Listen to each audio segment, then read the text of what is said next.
Most people think a cup of bitter tea before a meal sounds backwards. It isn't.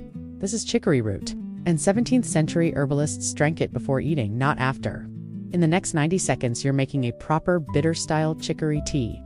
By the end of this video, you'll have it ready for dinner tonight. Start with 1 teaspoon of dried roasted chicory root. If you don't have it roasted yet, raw dried root works too. Just expect a slightly milder bitterness. Bring 1 cup of water to a full boil, then pour it directly over the root in a mug. Cover the mug while it steeps. This traps the volatile compounds that would otherwise escape as steam. Steep for 8 to 10 minutes.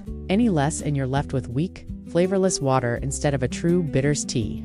Here's the mistake almost everyone makes: drinking it after a meal instead of before. The way most herbal teas get treated, bitters work by triggering your digestive system in anticipation of food, not by helping break food down once it's already sitting in your stomach. Drink it about 15 minutes before you eat, while it's still warm.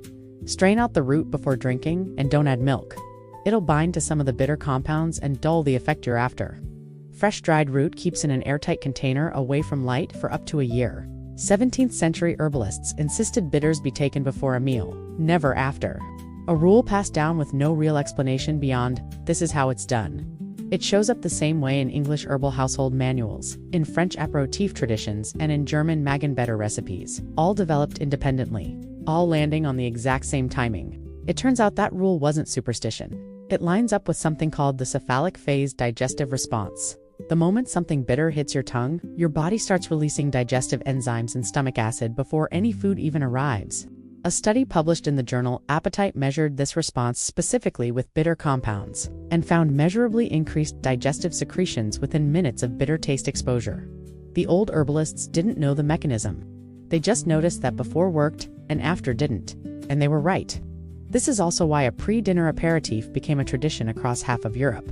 Italian Aperol, French Suze, German Magenbitter, all built on the same bitter before eating logic chicory root works through, just bottled differently. You don't need any of those though. A teaspoon of chicory root and a covered mug gets you the same effect for free. So that's a 400-year-old digestive habit made into a cup of tea you can drink before dinner tonight, using a mechanism scientists only named centuries later.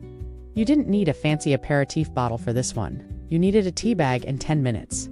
Tell me in the comments, have you ever tried a bitters tea before a meal? Or is this completely new to you? If you want all 10 of these recipes already written out, the free ebook is linked right below. Next time, the wound care plant named after Achilles himself, growing wild in more backyards than people realize.